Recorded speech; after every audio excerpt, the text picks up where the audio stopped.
So we'll start this evening by setting our motivation.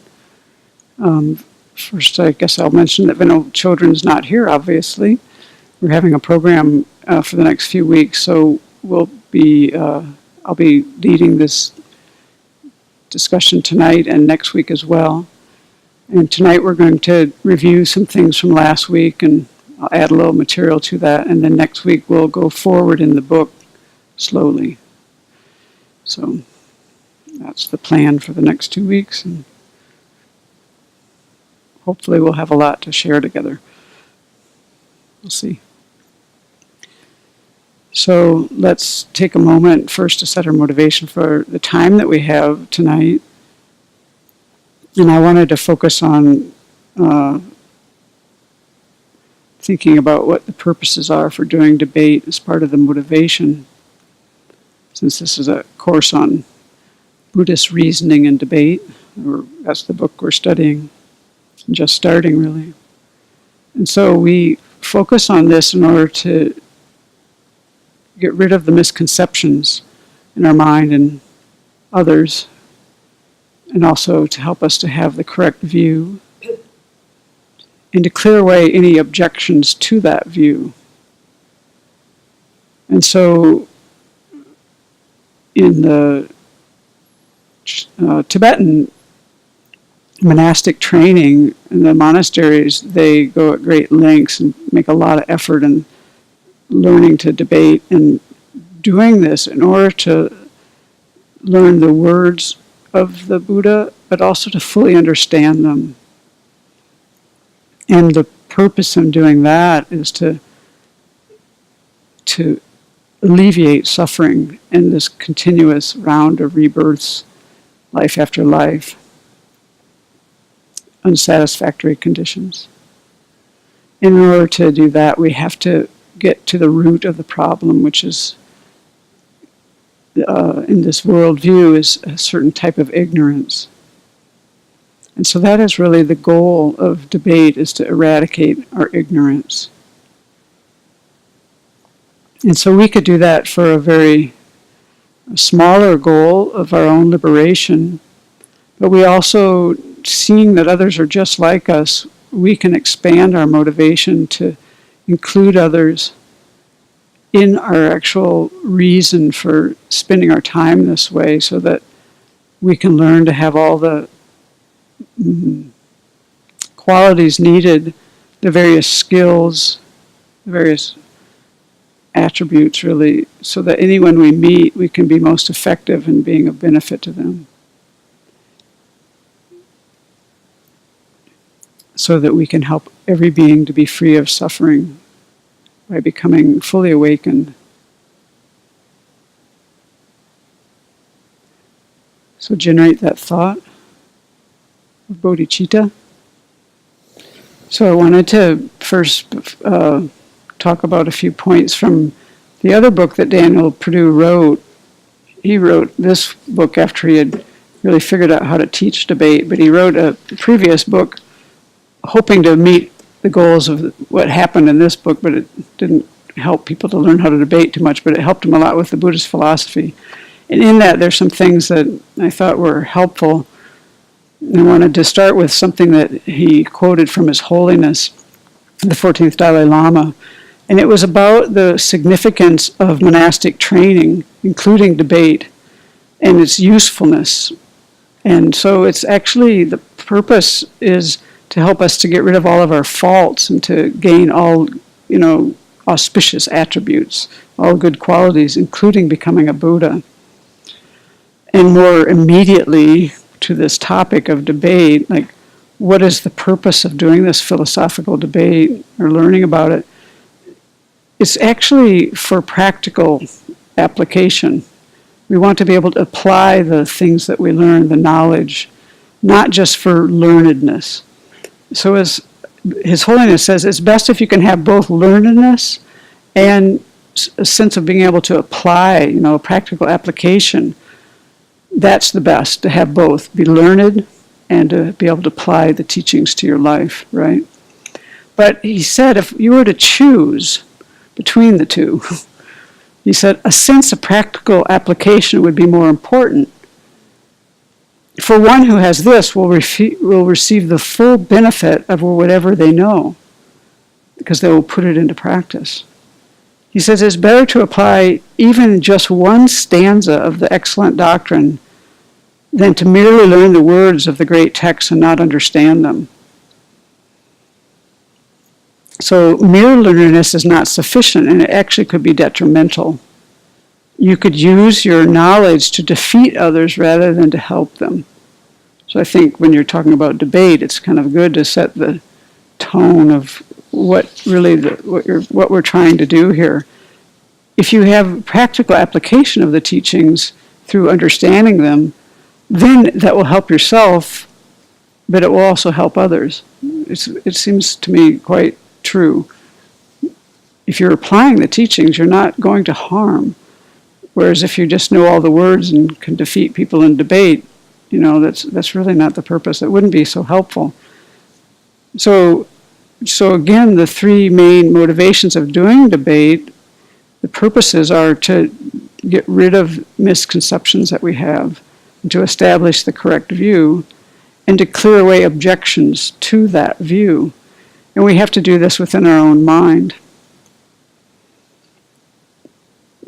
One thing that, when I was preparing for this, I talked to some people in the community about ideas, and one thing that you asked me to do, and I didn't think I had time, but I did have time.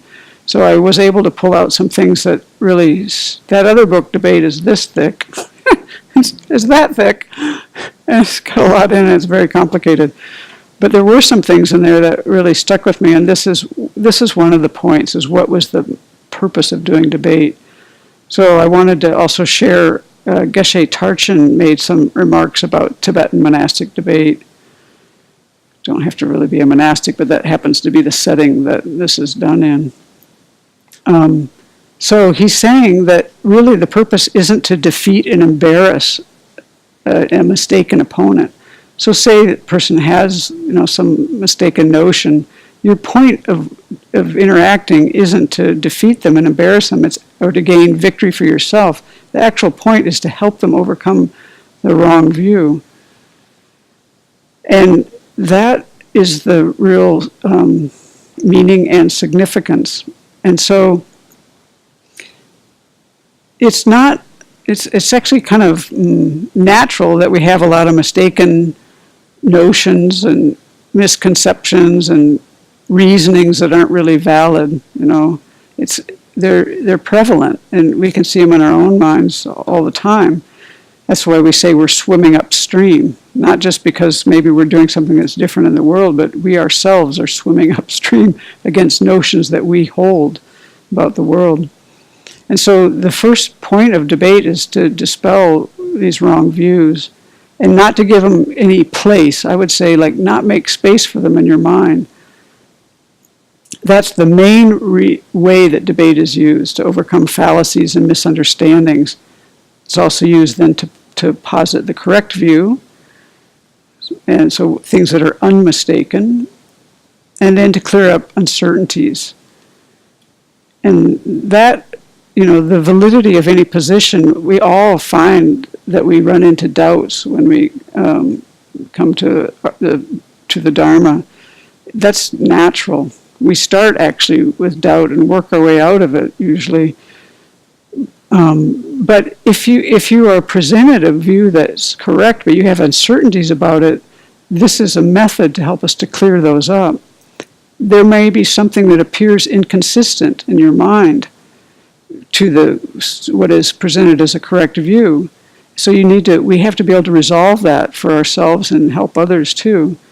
And the way that you do this in debate is you successfully defend your own position from any inappropriate criticism. So it's very much based on reasoning. Inappropriate criticism meaning things that are incongruent, like illogical reasonings. I think that's probably more what they mean, illogical reasonings. Like what we're going to get into, which is, we're going to use the example from last week, because we have different misconceptions in our thoughts. And so last week, we had an exchange that went on for about minutes. It took me forever to transcribe it. But it was only like 8 minutes long. And that's what we're going to talk about tonight. And what led into that was Venerable was, Daniel has quite a problem. He voices it quite clearly in here. He had he was seeing some kind of difficulty with the idea that you could get rid of ignorance and it wouldn't come back. Remember that was stated a few times, and he brought it up 2 or 3 times. And so Venerable was saying that this is why they describe these 16 attributes of the Four Noble Truths. And we always think those are kind of dry, she was saying. And, but then she's saying this is why they're there. They're really not dry. They're for actually these doubts that torment us. You could tell that this quite bothered him and even kept him from practicing. It was quite clear. He stated it clearly. I wouldn't see the need to practice because I'm not convinced this works, is what it boiled down to. And then Venerable Simke brought up a point, and I'll read what she said because it's another example of when we have things that come up in our mind that get in the way of our practice, essentially. And so this is what led to this exchange where Venerable Children guided us through these various reasonings. So Venerable Simke said, the longer I practice, I realize that misconceptions that I brought in from my previous religious upbringing were there, and she had this powerful feeling that she was inherently flawed. That there's kind of this feeling like I can only get so far on the spiritual path. There's something wrong about me no matter how hard I try, when I meet up against this, and this is a fundamental thing that comes up for me, I'm kind of paraphrasing, but it's your words, I can go a long way and be a good person, but to eliminate the fundamental cause of my misery, I'm not sure. Those were exactly what she said. Maybe because I don't deserve it, or maybe I'm seeing imperfection as a sin or some kind of flaw, inherent, rather than just I'm under the control of afflictions and karma. It's a temporary state. But when you think you're inherently flawed, it feels very permanent. And that, this is what she was saying. So then Little Children comes back and says, well, that's the flawed way of thinking, isn't it?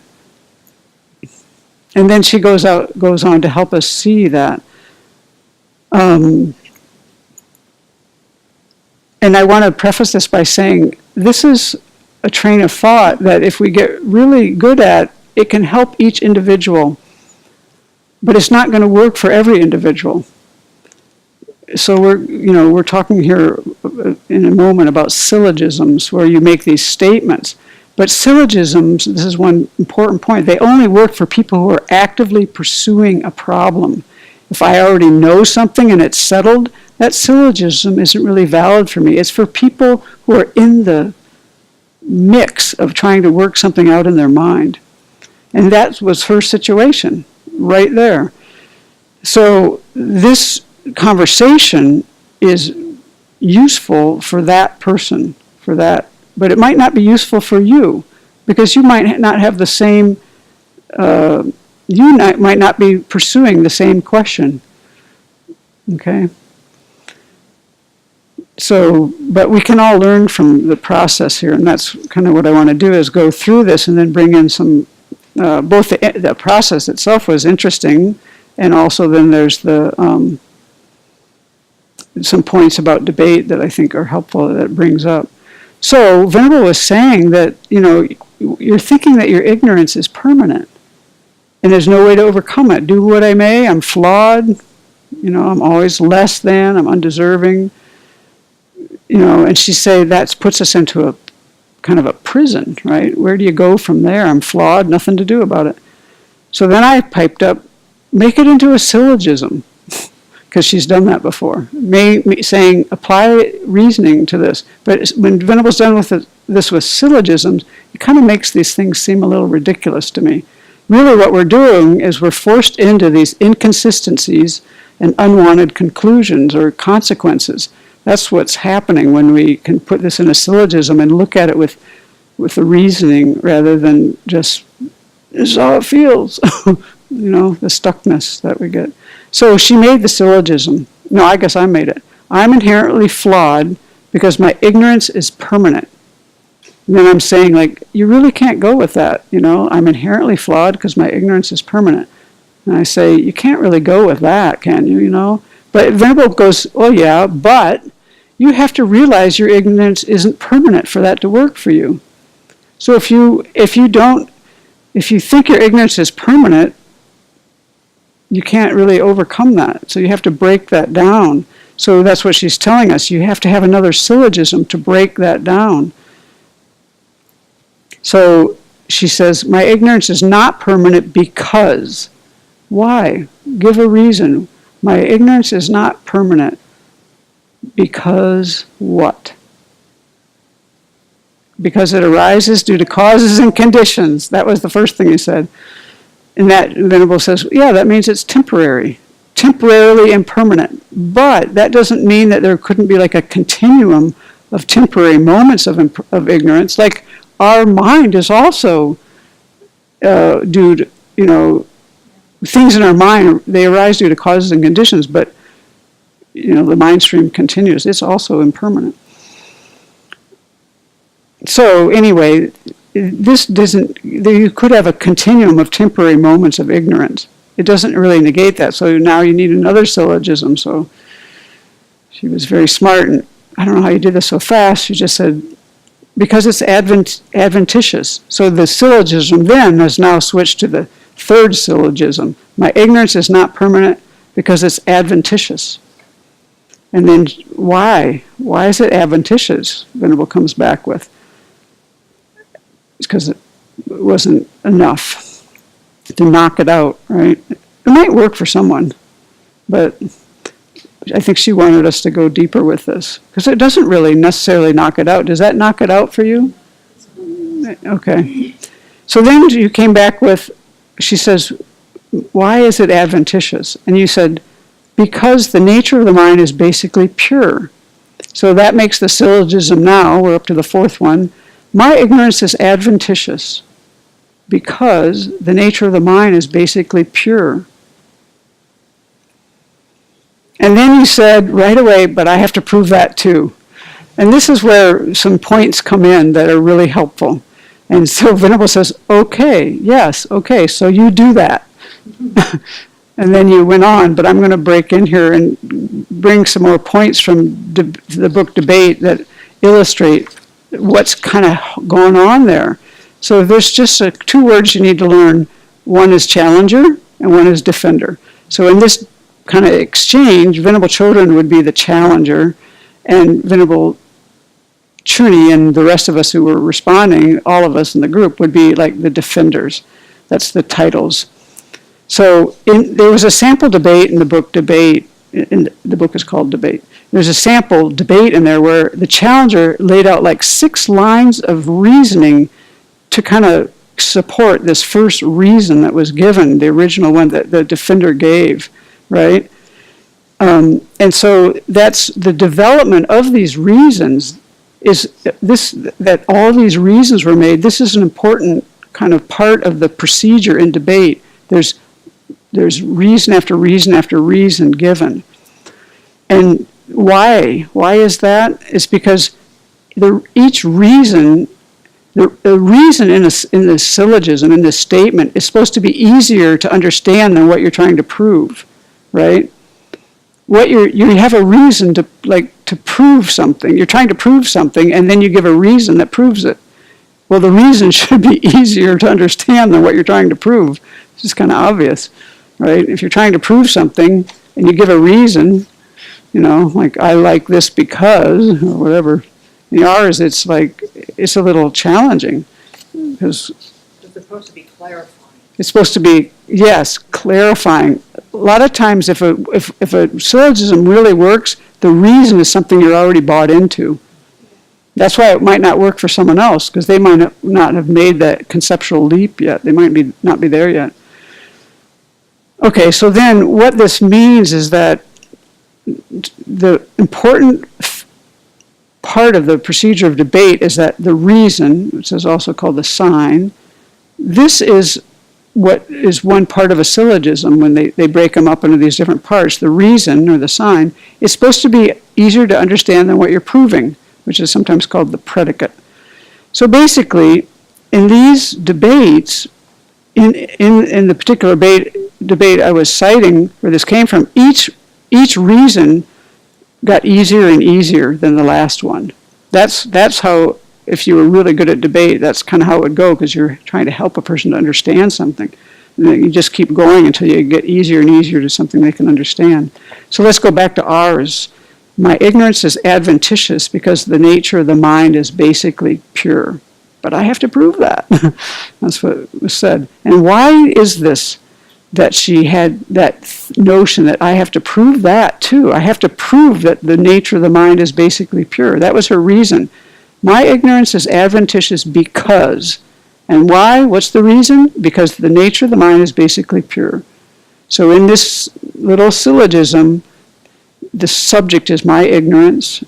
What you're trying to prove is my ignorance is adventitious. Why? What's the reason? Or the sign, the reason? Because the nature of the mind is basically pure. So the problem with this one was that the reason was as hard as, or even harder than what you were trying to prove. That's what made that hard. It's actually probably harder for us to think the nature of the mind is basically pure than to think my ignorance is adventitious. Possibly. Because, well, then you'll see when she defined what adventitious means, that came up. But so that's one point in debate, that the reasons should get easier and easier. They're making things clearer and clearer to the defender, to the person you're debating with. Okay, and the other thing is that you shouldn't press the reasoning process too hard. And so what they're kind of saying there is that debates are supposed to go in these orderly and gradual steps. So, and this is what Venerable actually did in that 8 minutes, is she guided this exchange all the way through. It's very clear when you transcribe it. And she was helping us with our reasoning process by guiding this discussion. And she did it in a fairly gradual and orderly way.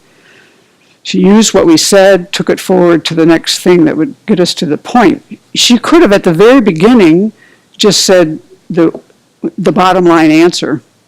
But that doesn't get you there. That's the point. These things have to go gradual, because you can't necessarily make that leap.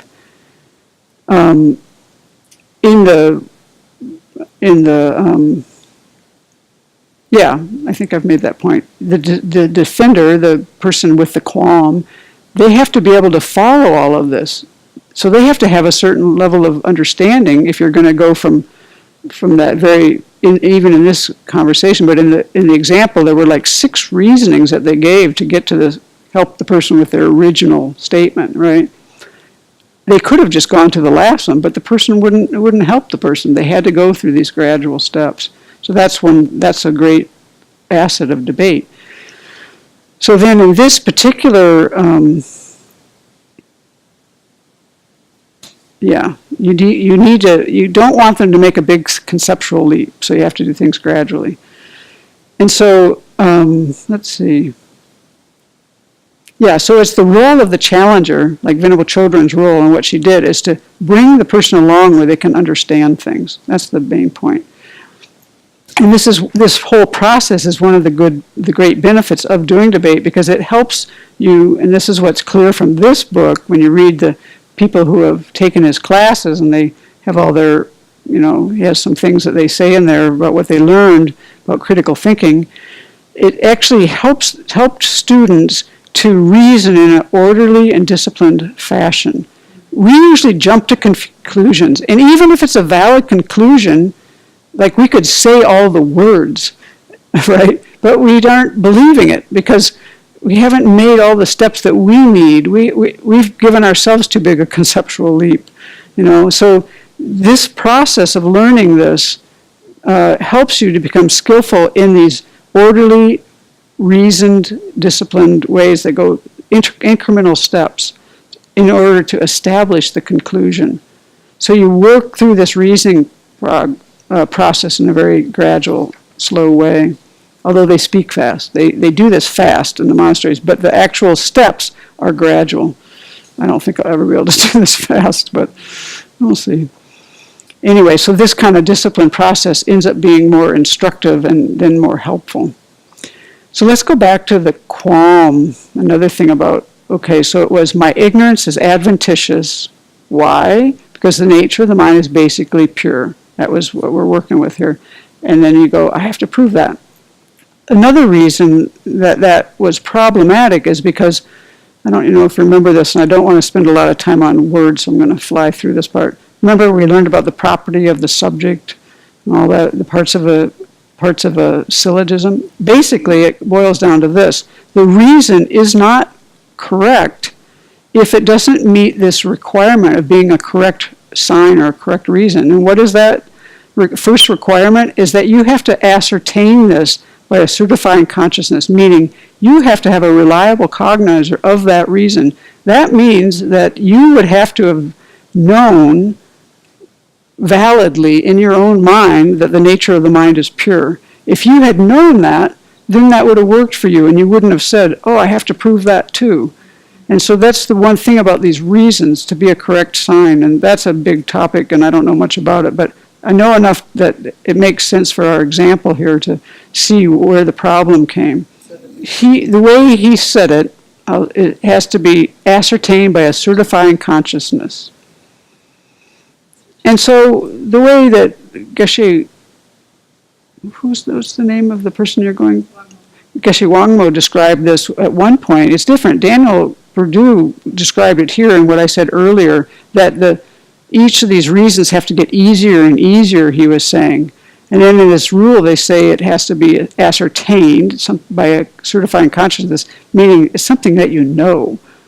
And one time in Geshe Wangmo said, those reasons eventually, as you go through these series of reasons, eventually you get to something that is a direct perception.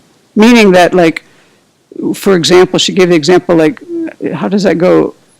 On this, there's smoke on the hill, so I know there's fire or something like that. On a smoky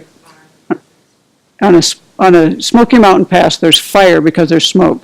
We see smoke, and we know there's fire there. Why? Because we have previous experience in seeing fire and seeing smoke come from it. So previously, we have the reason there. It eventually goes back to something that is direct perception. That's what she said. Anyway, that's more than we want to get into tonight. So let's go back to the debate that we had last week. So, okay, we got to that far, and we kind of tore apart why that was so difficult, why she said, well, I got to prove that too. We understand a little more why now. We understand now a little more why. And then Venerable went on and said, she had said to you, well, yeah, go ahead and prove it. And then she said, and then she led us. So you can see this is how you use reasoning. It isn't that you get one syllogism and bang. You have to go back. So now she's going to lead us through these steps. So what was your syllogism? And you said, my ignorance is adventitious because the nature of the mind is pure. And then she goes, because the nature of the mind is pure. But why does the nature of mind being pure make your ignorance adventitious? Can't the nature of the mind be pure, but ignorant be permanently on top of it? That was what she said. And so here now, my thing that I would say about this is, now we're looking at the relationship, and that's another thing that I learned about debate. This is all about relationship. We're all trying to understand how things relate to each other. And so here you're trying to understand how this reason that you came up relates to what you're trying to prove. How is it that they relate? Ignorance is adventitious. That's what you're trying to prove. Why? What's the reason? Because it's nature mind is pure. And then your reply was to this, she asked you, can't the nature of the mind be pure, but ignorance be permanently on top of it? So you could have this pure mind, but ignorance is sitting there all the time, like riding along with you all the time, so you always have ignorance? And you said, no, ignorance is impure by nature. And then you said the two are mutually exclusive, but I don't think she heard that. So then she says, can't it just lie on top of something that's pure? Can't you have a diamond that's always covered with a rag? That's, what she's trying to... And then you're saying, well, what does adventitious mean? And she goes, it means temporary. So then she goes, how do you know that your ignorance can be removed? So now we're going deeper. How do you know your ignorance can be removed? You can't just say it's adventitious. How do you know it's adventitious? How do you know ignorance is not the nature of the mind? So that's the next big question that she's leading us with. So then I pipe in, well, let's use an easier example, because I couldn't figure out how to use that one, but I had another idea. Let's switch the word ignorance to just the word defilement. Because in defilements, we have a bigger group of things, and I've worked with anger. So let's use the example. If I can prove to myself the defilement, like anger isn't always there, then that seems to me like you could say that certain levels of ignorance aren't always there too. Now, she went with that, but I think that's a bit of a stretch, personally. But she went with it. She said, okay, so ignorance can come and go. Are you following this? Is this making sense? Okay. All right. So ignorance can come and go, but how do you know it can be cut completely? The same state of ignorance or anger or whatever it is, it may not be constant, but how do you know it can be, ignorance can be eradicated completely? So she's pushing it forward. And I say, because the wisdom, there's the wisdom that's going to be completely opposite. Okay, explain that. How is the wisdom opposite? And I'm like, oh, it's the nature that hot and cold can't coexist. That's what I said. So I'll illustrate this by example. It's in the same way that two things that are opposite, like hot and cold, or a certain kind of ignorance and a certain kind of wisdom, they can't coexist. It's the same thing. And this is what we were talking about in Jeffrey's class the other day. It was the principle of nature, or reality, which we'll go into those later because we just went over that. But this is one of those things. It's just natural. Hot and cold can't coexist. It's the principle of nature, or the principle of reality, or the reasoning of nature, whatever you want to call it. And so I was saying, yeah, and so this wisdom and this ignorance can't coexist. Well, that's nice, but how are they opposite? That's what she came back with. Why are ignorance and wisdom opposite? What is wisdom doing that, and I was like sitting there, and so she goes, what is ignorance doing what is wisdom doing that ignorance is doing the opposite of? So she's leading us into the answers. And I'm saying, well, they're both looking at the same thing, but wisdom, one with a mind of wisdom and one with a mind of ignorance. This is the Buddhist worldview, right? We're looking at this one thing, and I'm seeing it as inherently existent due to my ignorance, and someone who doesn't have that ignorance, who has the wisdom realizing the nature of reality, sees it as inherently existent. It's not inherently existent. So they're seeing the same thing, but they're seeing it completely differently, opposite. So then she goes, okay, but go on. You're not, yeah, go ahead. Engaging. So like the most Apprehending it. Yeah, the better word is apprehending. Yeah, thank you. So she then goes on, what does it look like? What does it look like to look at something with a mind of ignorance, and what does it look like to look at something with a mind of wisdom? And I said, okay, your turn. I remember saying that. You didn't pick it up, but I remember I said that. I was like, oh, your turn. And you go, what's appearing to the mind of ignorance doesn't exist as it appears. Right? Because this appears inherently existent. And we apprehend it as such too. Whereas what appears to the mind of wisdom does exist as it appears. And is apprehended as such. Yeah, go ahead. In how it's apprehended. The better word is apprehended. Because we do still... It's the engaged object. You know, there's the focal object, the engaged object. Right. It's engaging. It's what it's understanding. Right. Yeah, and I think we use the word apprehended object for that. Incremental uses those two things. Appearing and apprehended, right. Engaged or conceived object. Right. Yeah, thank you. What were you saying? But I wasn't into apprehended. I was talking about Okay, yeah. So anyway, then she goes on and says, what's appearing to the mind of ignorance? And we answer, true existence. Got one right. Yeah, we did stay at that level, and you're right. Well, we're not going there tonight, sorry. We're staying with this. And so then she goes, she says, what's appearing to the mind of ignorance? We answer, true existence. And what, yes, and what to the mind of wisdom? And you say, the lack of true existence. So we're using the words, I would say, sloppily. We'll have to kind of go with that. Let's see. And then Venerable brings it forward and says, how do we know that the appearance of true existence isn't a correct mind? I added the appearance. She just said, how do we know that true existence isn't a correct mind? Those were her words.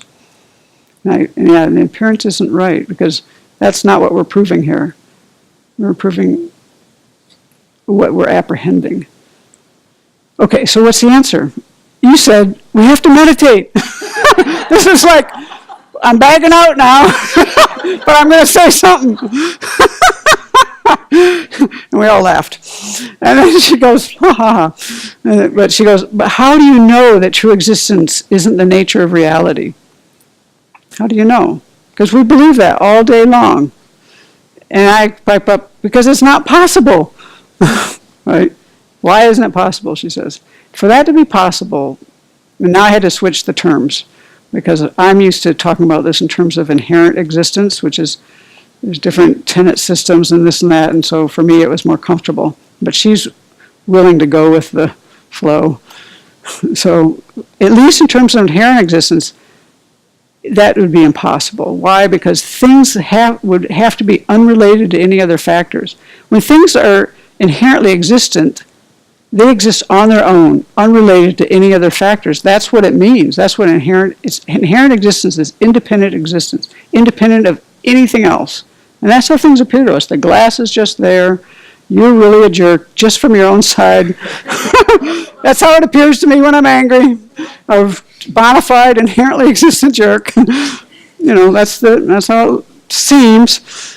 But it's impossible for things to be unrelated to other factors. That's impossible. And she goes, yes. And then she says, okay, so she's summarizing some points now. Don't you see how we start with one thing, and then you have to get another syllogism and another syllogism to kind of break it down for the person, right? You have to do that. And then she said, and do you have to see how the whole proof for the existence of nirvana and enlightenment or awakening hinges on dependent arising and emptiness coming to the same point? And that's kind of what this discussion essentially came down to, in a way. We came down to things are empty of inherent existence. So then she goes back and says, don't you remember, you might remember, when she was teaching Buddhism, One Teacher, Many Traditions, that she went over this argument that Nagarjuna gave in the Karikas, proving the existence of the three jewels. And if we have time tonight, we'll go through that, but I don't know. We'll see how we do.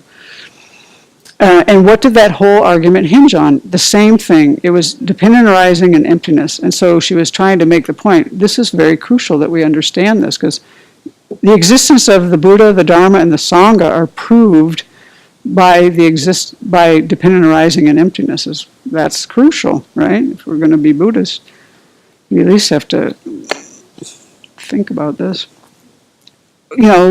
Faith based on reason is what we're trying to have. Okay, so now she goes back. She goes back to our little debate and she says, okay, ignorance can't be eliminated because the nature of the mind. No, she said, you can't just say, ignorance can be eliminated because the nature of the mind is pure. You can't just say that. And she's saying, why? Well, so what? The nature of the mind is pure, so what? What does that mean? And then she says, you have to say other things than that. Pure of what? She says, what? It's pure of spaghetti sauce? Does that help you reach enlightenment or liberation? What in the world is it pure of? And then that discussion ended and we went into one of your questions. So I found that helpful to think about. And I wanted then to go on to some of the things that we talked about. But let's go, before we move forward, does anyone have any comments, questions, or anything they want to talk about? Yeah, please. I had one question that came up in my mind after that night, and it was thinking about it's true. Adventitious comes about, what did she say? Temporary. Temporary? But I don't know that it means that. Well, okay, so there's Yeah. a general use of that word, and Right. then there's a Buddhist use of that word. Yeah. And Venerable has described that as Adventitious. Oh, yeah, temporary is it? Like the clouds yes, are temporary but in the it's something sky. about it also includes that it's contaminated by ignorance, and that's why. How does it go? We say the Adventitious. afflictions are adventitious, Right. therefore they can't be. They're not solid. You can't. They're well, gonna fall apart can't be eventually produced because they're to not a valid. consummate extent because Right. they can always be undermined. They're vulnerable. Right. They're vulnerable Whereas because of that. positive states of mind can be developed to their utmost extent. Right. They're not dependent on ignorance. Right. That was the That's distinction. right. So actually, I think that answer that because they're adventitious would have stood if we had If we taken a had been able to Buddhist- take it to that, which Yeah. actually is going to come up in one of the things that she pointed us to. It comes up in that. Yeah, I agree. So say this again, because this is a good point. Okay. When we've talked about afflictions being adventitious, the reason that they're adventitious is because they are dependent on, or they arise in dependence upon, self-grasping ignorance. Therefore, they're vulnerable because you can always apply an antidote to the self-grasping ignorance and undermine them. Right. Whereas positive states of mind, some of them are also dependent, they come along with self-grasping ignorance, but you also have positive states of mind that have don't. nothing to do with ignorance. Right. And those can be developed to their utmost extent. Right. So that's why you say that the positive, like the positive mental factors or the positive states of mind, Can be are developed not endlessly. adventitious, Right. like the afflictions. The Right. afflictions can be removed because they're adventitious. Right. Like the nature of the mind is pure, but the stains are adventitious. Or Right. the nature of the Yeah, mind that's is the way the clear. expression always goes. Yeah. But I think, It still doesn't answer the question because in order to understand that the affliction. Here. oh, we need a microphone. What was the To second? understand that the afflictions can be undermined, you have to accept the fact that they are dependent on a wrong consciousness. And that doesn't answer the question about what makes our perception of inherent existence a wrong consciousness, which I think was one of the earlier questions. How do we know that? I thought that came later. Yeah. Yeah, maybe. But We know it's a wrong consciousness because the thing about it's that mind of ignorance is one that is seeing things that are existing unrelated to other factors. We're seeing, and by seeing things as inherently existent, we're seeing them as unrelated to other factors. and that we bought. So you could say it erroneously bought that engages its object. You could use the definition. Yeah, it's a wrong consciousness. Why? Because it erroneously engages its object. It sees it as inherent existence. Yeah. When it's not. It sees it as Yeah. independent. So I think, did that, Okay, did you get that to yeah. work? Okay, I think I want to go back to the word adventitious. I think that, just thinking that the way, it's kind of also a thing of usage.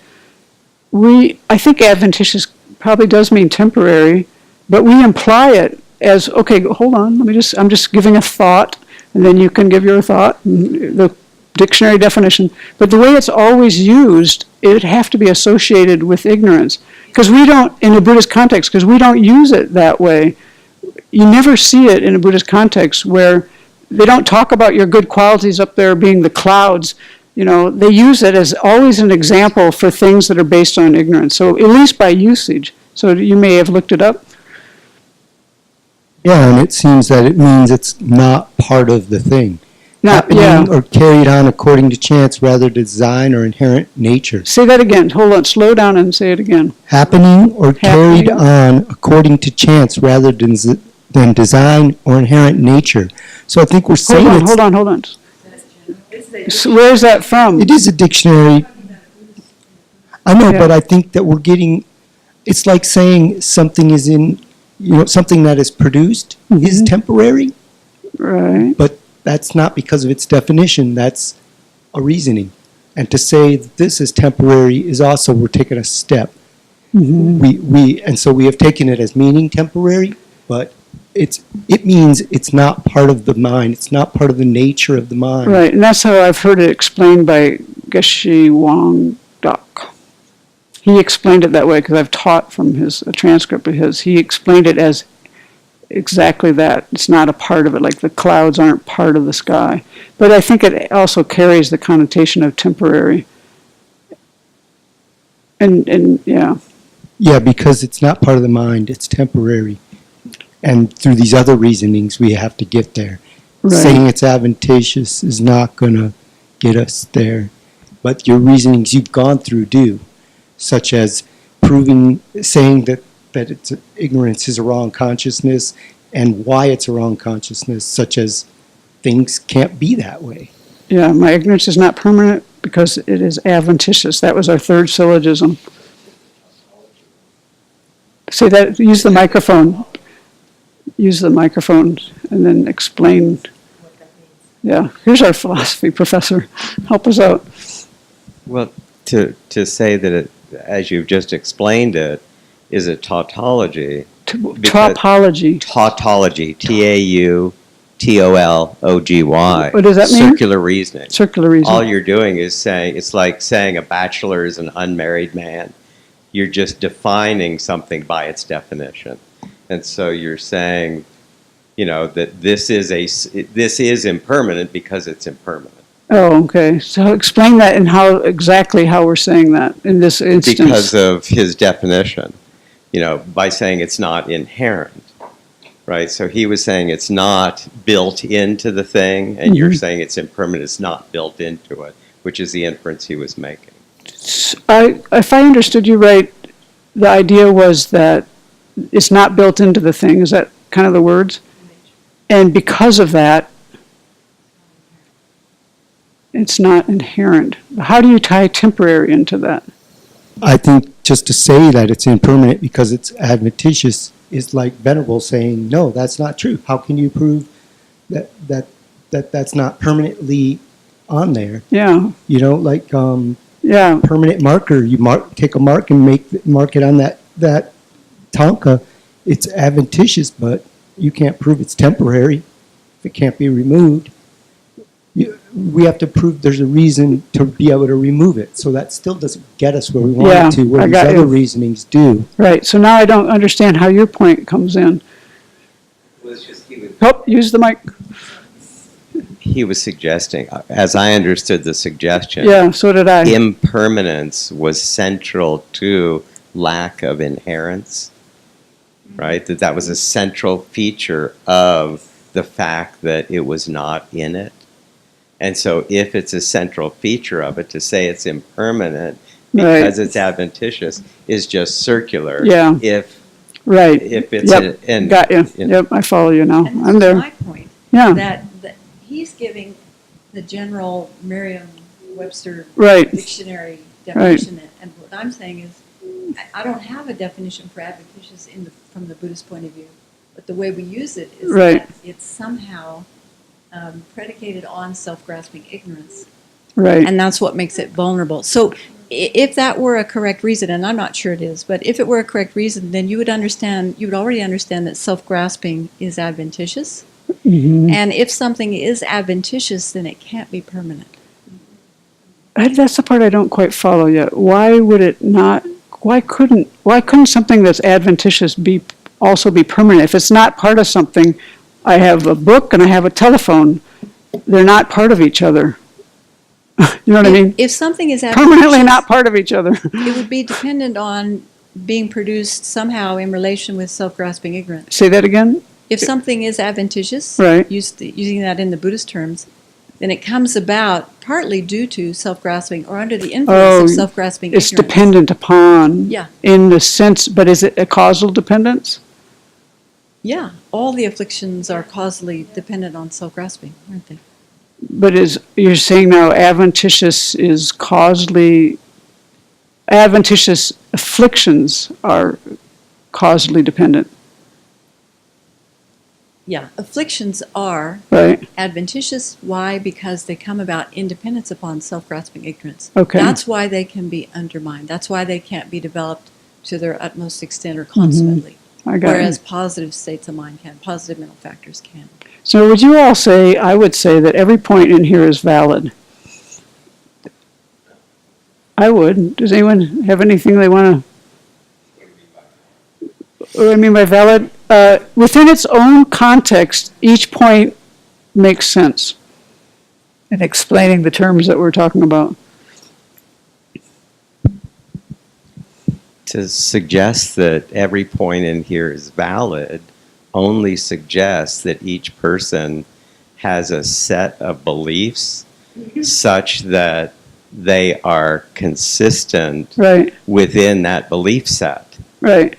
But That's what I'm trying to say. that Keep going. belief set, which you can make valid arguments within, Uh-huh. does not necessarily represent the world in any way. Mm-hmm. So they could be perfectly valid with being totally unsound. So one of the classic ones is,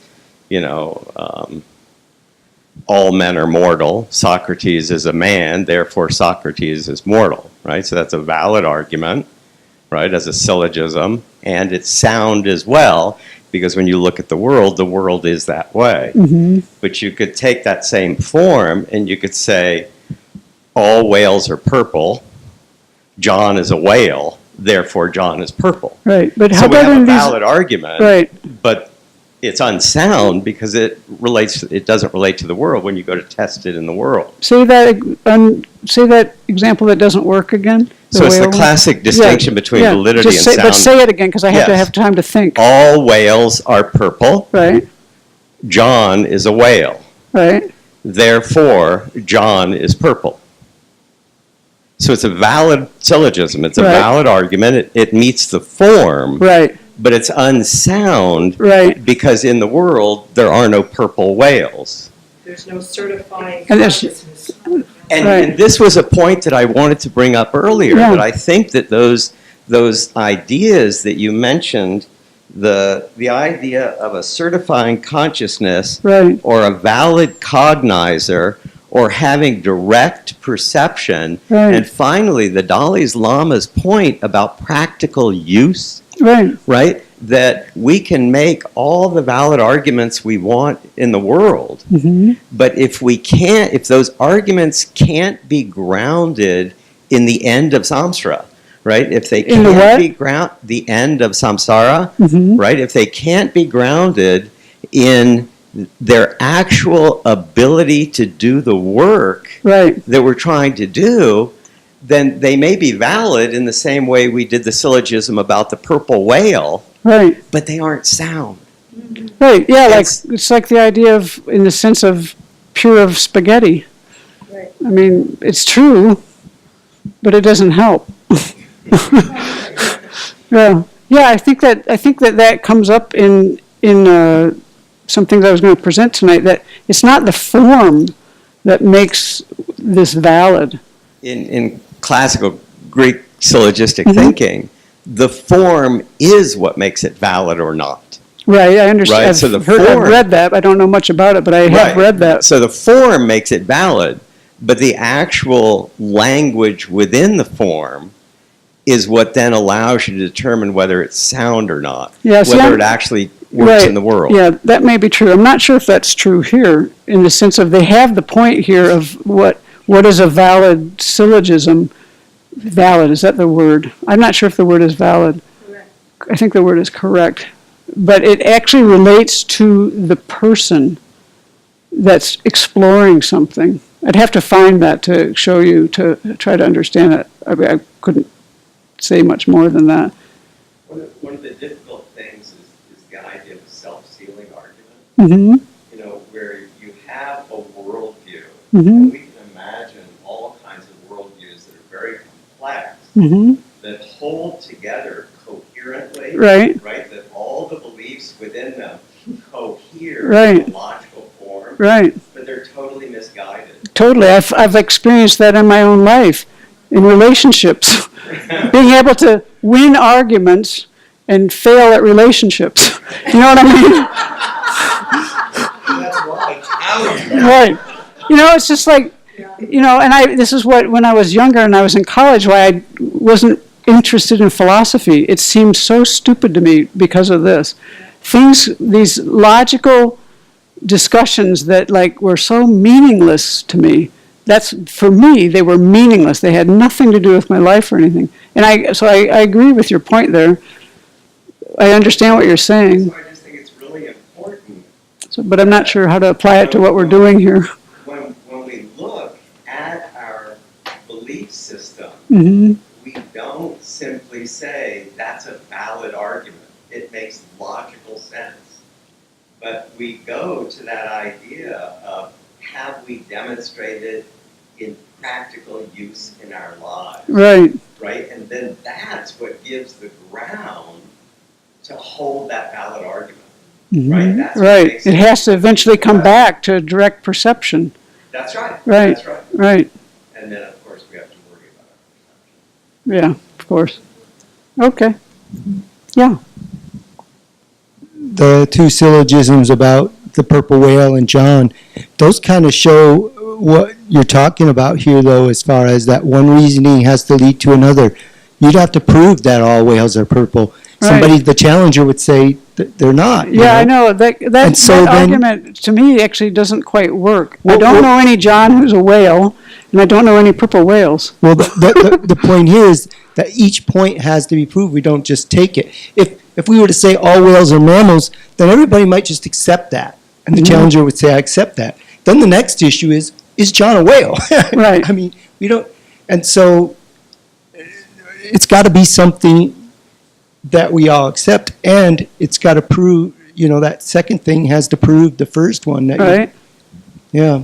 And Yeah. so, And this is the point of soundness, right? You get an argument, and you go, wow, that's a valid argument, right? It's valid when you walk through the syllogism, all whales are purple, John's a whale. Yeah, therefore right he's within purple. those words, right? That's right. But again, the form is correct.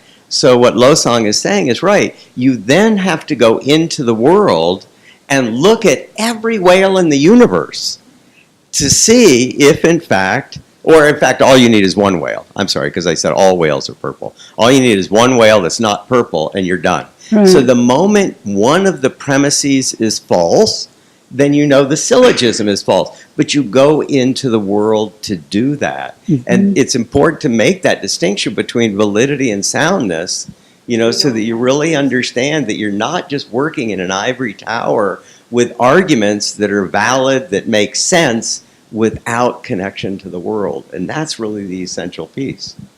Because what I realized afterwards last week, and I didn't stop and work it out, but right now, is that we never tested the reasonings in the classical, in a kind of fundamental syllogism way. So I always because I don't this have, is a very loose conversation. Yeah, so if I went back to my ignorance is adventitious because I can't remember what was said. We're on our third class. We're on our third class. Right. Just to let you know. So if I go back to the one I have to always go back to figure out the formula over and over, the subject, my body, is impermanent because it arises due to its own causes and conditions. I have to test. Is my body arise due to its own causes and conditions? Yes. Is that which is impermanent arising due to its own causes and conditions? Yes. So all these things feed back Yeah, together. the three parts of the syllogism. parts of but the I don't want to syllogism. get into that I tonight. know, but what It hasn't been the presented point here yet. is that when we were having that discussion last week, I never stopped to think, do these parts relate to each other Right. in that way? That's- which is pretty right. fundamental. Yeah, it is. You can't have a valid syllogism a correct syllogism without these three parts, but we're not going there tonight because it hasn't been taught yet in this class. Even though we've done it twice or three times, we're not going there tonight because it's not appropriate. Okay, yeah, take a mic. Yeah, right. I mean, this whole thing is kind of loose. My point tonight is to try to present these. Actually, my biggest point tonight is the first thing I said. I'll just repeat it now. Hold your thought. And then I think the most important thing to learn from tonight is that what is our purpose and what did we see in the debate, in that exchange? I don't actually call it debate, in that exchange last week because it wasn't really a debate. In that exchange, we saw actually a kind of guidance to help somebody to understand something more fully. And so, like when I said in the motivation, or, in the instructions from His Holiness, the most useful thing for us is to have this sense of practical application. So if we're going to try to have both learnedness and practical application, it's better to know one piece of Dharma and put it into practice than to know 1,000 things and not put any of it into practice. And he made a really good case for that. Which one causes harm and which one doesn't cause harm? So that brings us back to, and the other is that our motivation in doing debate at all is to get rid of misconceptions, to establish the correct view, and to clear away objections. Some people weren't here during the beginning, so I'm repeating this. And so that means that when we come to this, our purpose in actually spending time with each other doing this, in my mind, from what I've learned from Daniel Perdue in that other book, is that we're actually trying to help each other. That's the motivation for doing this. We're not trying to amass knowledge for the purpose of winning. We're not trying to, defeat someone. The whole, that's the most important message tonight. Okay, now your point. Thanks. Get back on my- So my question is about reasoning. Is that what sets human beings apart from animals and gives us the ability to attain liberation? And is it part of wisdom? That faculty? Yeah, Because his holiness reasoning says that you have that. He's people have asked him before. I've heard him explain to somebody, you have to have a functioning human brain. Because someone asked him, well, what about these children who are developmentally delayed and are never going to have enough cognitive ability to understand these teachings? And he said, this won't be the life for them that happens. That was his answer. So you need a certain ability. Because we're born with these sunglasses on and we don't know that, you have to be able to use reasoning to break through and see that we're wearing sunglasses. We're seeing everything as inherently existent and we're apprehending it that way. And in order to break through that, you have to be able to use reasoning. And it becomes very apparent when you study Aryadeva that these things just fall apart. You can't have things that are permanent, that function. Yeah, it's just interesting that, our minds are under the influence of ignorance, yet we still have this capacity to analyze things and reach correct conclusions. Yeah, I think that Guy Newland addressed that quite well when he the way he explained it, and was quite helpful to me. You still get valid information. Like if you're colorblind and you're driving, you can still figure out which light is lit up even though you don't have the color right. So even though we have this filter of ignorance that we have all the time, we still have enough valid information that we can drive, that we can figure out what the nature of reality is. So that means, our minds aren't as obscured as they could be or as other Well, there's sentient different kinds of beings. ignorance. And the one that we have to, there's a lot of different kinds of ways to be ignorant, but we're going after a particular one that we don't, that we've had since beginningless time. Some of the other ones we probably manufacture. What is the key to all this? Use the mic. Thanks. Because everybody's voice is important. And people like to hear. If the key to all this, as the Dalai Lama often says, is mind training, then we're all starting at a level of incompetence, you might say. And that with the training, that advances these distinctions of logic are as important to the mind training as discipline and self-respect and all these other factors that go into it. So I think it's great that you're doing the logic aspect of this as well. Yeah. It's something that too often goes undone, except maybe in Catholicism, maybe only no, shoot, never mind. Well, what I learned from studying that debate book was a different way of thinking. And what he proposes here is that we're learning a kind of critical thinking. But isn't that part of mind training? Yeah, right. And that's what this holiness. Disciplining the mind in a different way Right. from the other kind of disciplines that are Right. going on. So, Yeah. so the things that Jay said are absolutely essential as you go on to Right. what you're doing, you know. And I think it's great, important. One thing, I don't know if it matters or not, but cold and hot are not opposites. Hmm. That cold is the absence of heat. So I don't know if that, I mean, I think what scientifically. they mean in this is that they So- don't coexist in the same moment at the same place. That's the way I understand All it. right. But at the same time, Yeah. one might argue, it just So occurs to me actually, opposite might not be the word. The word I've seen His Holiness use is contradictions. Law of contradictions or something like that. The But in same thing his, but works in with this, ignorance, in though. this, they talk about it as the principle of nature or the reasoning of nature. So it's like how hate and compassion can't exist in the mind at the same time. Right. Yep. That's another example. Okay. Just naturally, and they call it. They have these 4 principles. Maybe I'll go on to that now. So we have a little bit of time left. So, okay. So when I made my thing about hot and cold, I brought up this idea of one of these 4 principles that Venerable talked about in our Tuesday class. And so I thought I'd go through those because I think that we have to try to understand these. His Holiness writes about this in the book, The Middle Way, Faith Based on Reason. And she writes about it in her book that just came out, Approaching the Buddhist Path, and that's what I'm taking this from. And last week we went through this with Jeffrey. And they translate things slightly differently, but there are what Venerable calls 4 principles, or Jeffrey calls 4 reasonings that are used in, I don't know, all kinds of Buddhism. In Tibetan Buddhism, they're there. And so Venerable is saying, when she describes is that having studied, we have to think about what we've learned, and this involves investigating and critical analysis, because we're trying to ascertain the correct meaning of things, and in that, it helps us to have more conviction in the truthfulness of the teachings.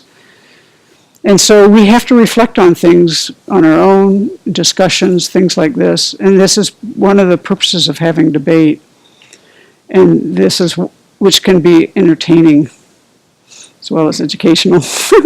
Hope you're entertained. I was entertained last week too. I thought that was fun.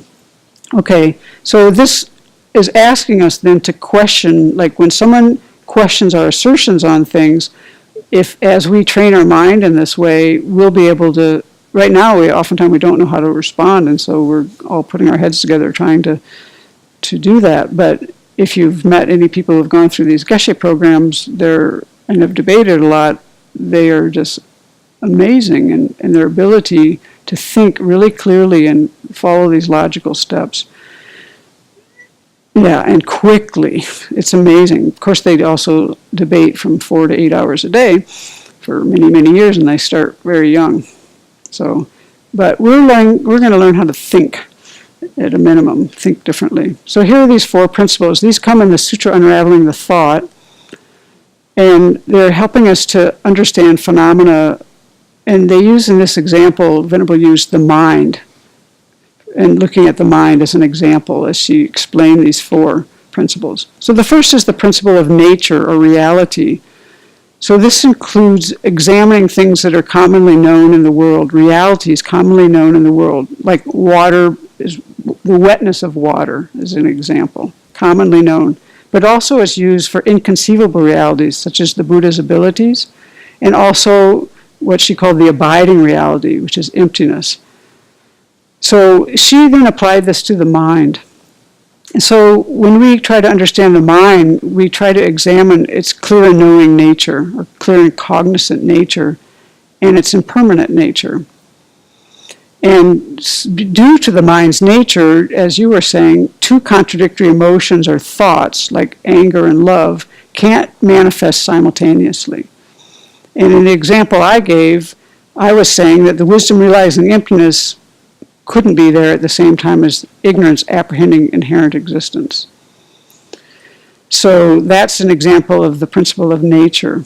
And then there's the second one is the principle of dependence. And this is looking at causality, that things arise from causes. And this helps us to understand phenomena, that individual phenomena have certain qualities, but they don't have them from their own side. They actually are interacting with other phenomena, and then new properties emerge. So this kind of dependence helps us to understand that.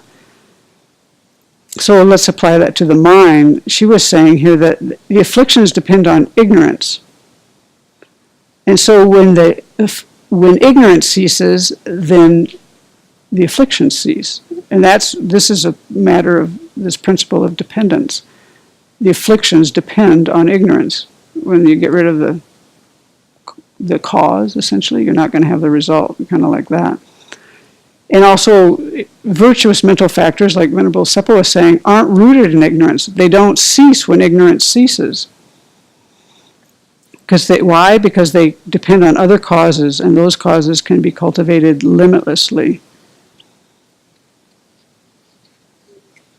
And then the third, and then there were other things. I don't think I'll go through that, though, but that's enough on that.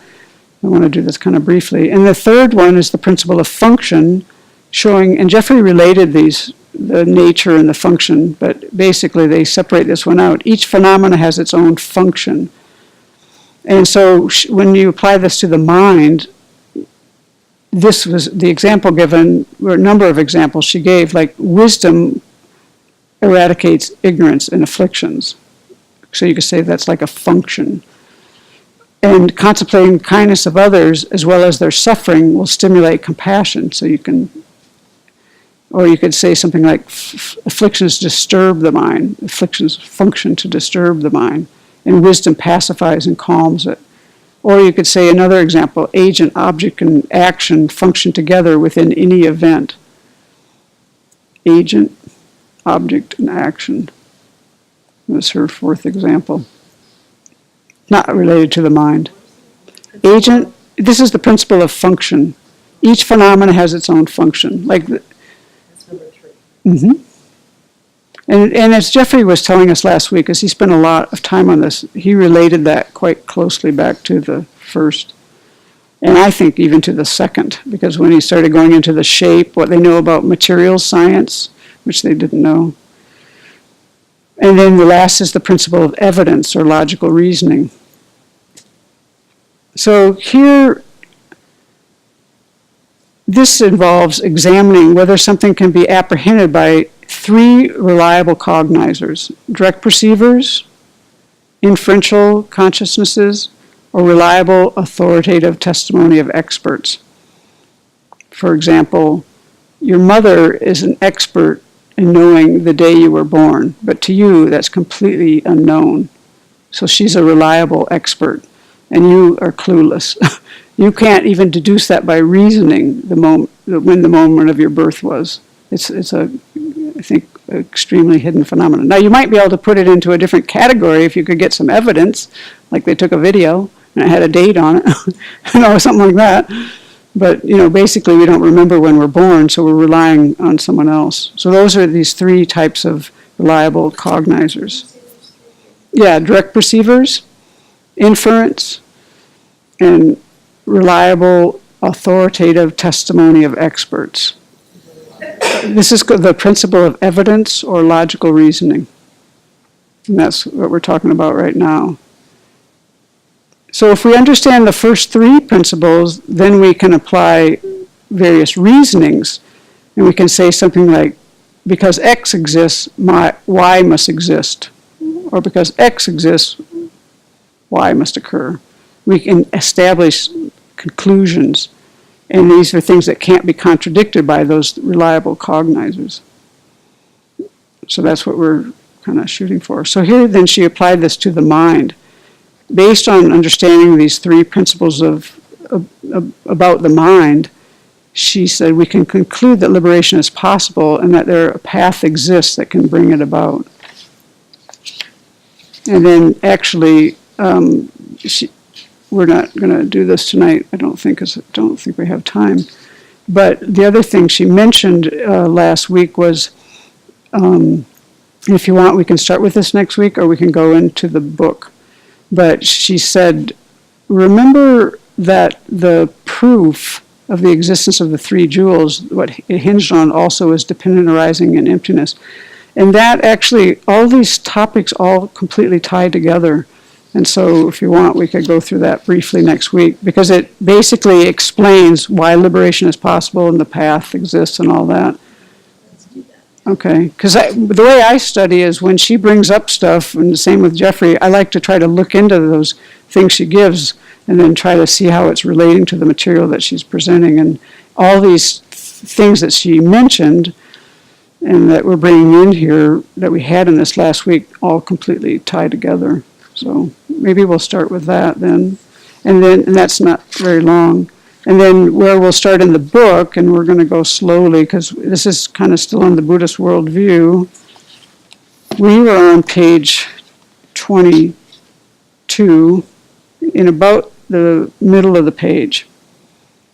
So that's where we'll start up on the book. So if you want to read ahead. What?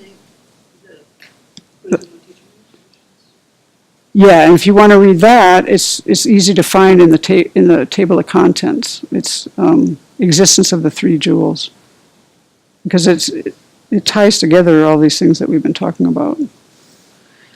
So,